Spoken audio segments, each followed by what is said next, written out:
بسم اللہ الرحمن الرحیم۔ السلام علیکم۔ حضرت نوح علیہ السلام طوفان کے موقع پر جب کشتی میں سوار تھے تو وہاں ان کے سامنے اچانک شیطان آ گیا۔ حضرت نوح علیہ السلام نے فرمایا کہ بدبخت، تو یہاں پر بھی پہنچ گیا ہے، اب میں تمہیں نہیں چھوڑوں گا جب تک میں تیرا یہ راز معلوم نہیں کروں کہ تو لوگوں کو آخر گمراہ کیسے کرتا ہے اور کس وجہ سے کرتا ہے، کس راستے سے کرتا ہے، تب تک میں تمہیں نہیں چھوڑوں گا۔ شیطان کہنے لگا کہ 5 باتوں کی وجہ سے میں لوگوں کو گمراہ کرتا ہوں، لیکن ان 5 باتوں میں سے میں صرف آپ کو 3 باتیں بتاؤں گا اور 2 نہیں بتاؤں گا۔ حضرت نوح علیہ السلام کو اللہ کی طرف سے وحی آئی۔ کیا وحی آئی؟ وحی یہ آئی کہ اس مردود سے کہو ہمیں 3 کی ضرورت نہیں ہے، ہمیں وہی 2 باتیں بتا دو جس کی وجہ سے تو لوگوں کو گمراہ کرتا ہے۔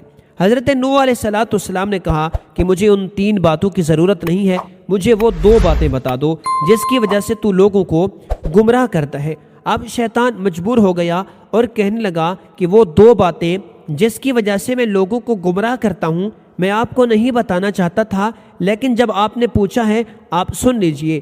ایک ہے حسد اور ایک ہے حرص۔ ان دونوں باتوں کی وجہ سے میں لوگوں کو گمراہ کرتا ہوں۔ اور پھر شیطان کہنے لگا کہ حسد نے مجھے گرایا اور حرص نے حضرت آدم علیہ السلام کو گرایا۔ کیوں گرایا؟ اس لیے کہ جب آدم علیہ السلام کو اللہ تعالیٰ نے بنایا اور آدم علیہ السلام کو اللہ تعالیٰ نے علم عطا فرمایا، ان کی شان و شوکت کو فرشتوں کے سامنے ظاہر کر دیا، تو اللہ تعالیٰ نے فرشتوں کو حکم دیا کہ اس کو سجدہ کرو، تو پھر سارے فرشتے سجدے میں گر گئے۔ ابلیس کو تکبر نے روکا۔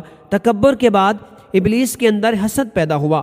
حسد اس لیے پیدا ہوا کہ ان کی وجہ سے میں اللہ کی نگاہ میں گر گیا، اب کسی نہ کسی طرح میں آدم علیہ السلام کو بھی گراؤں گا۔ یہ ہے حسد۔ جب کسی کے پاس کوئی مال دیکھو نا، جب کسی کے پاس فضل و جمال دیکھو، جب کسی کے پاس عطا و نوال دیکھو، جب کسی کے اندر بڑائی دیکھو، جب کسی کے اندر علم دیکھو، جب کسی کے اندر مال اور دولت کی فراوانی دیکھو، جب کسی کے دل کے اندر یہ خواہش پیدا ہو جائے نا کہ ساری کی ساری چیزیں اس سے چھن جائے، چاہے مجھے ملے یا نہ ملے، اس کے پاس بھی نہ رہے، اور یہ ہے حسد۔ اللہ تعالیٰ کی نگاہ میں اتنی بری چیز ہے، بہت بری چیز ہے۔ شیطان نے سوچا کہ اللہ نے ان کو اتنا اونچا بنا دیا ہے کہ سارے فرشتے ان کو سجدہ کر رہے ہیں، اللہ تعالیٰ نے مجھے گرا دیا، سب کی نظروں میں آدم علیہ السلام کو بھی گراؤں گا۔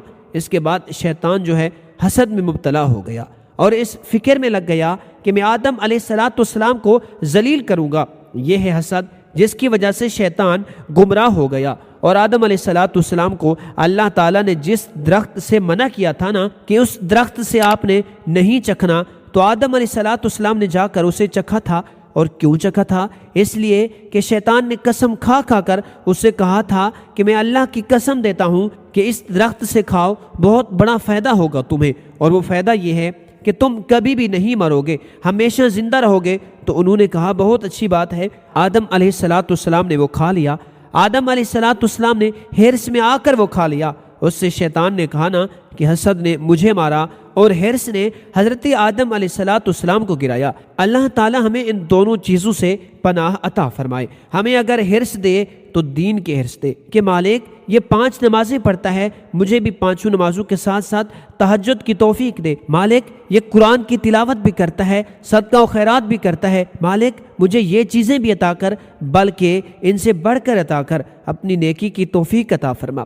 ناظرین، اگر آج کا پیغام اچھا لگا ہو تو ویڈیو کو لائک کر دیں، کمنٹ سیکشن میں آمین ضرور لکھیں۔ ہمارے چینل کو سبسکرائب نہیں کیا تو سبسکرائب کر کے بیل آئیکن کو آن کر دیں۔ السلام علیکم ورحمۃ اللہ وبرکاتہ۔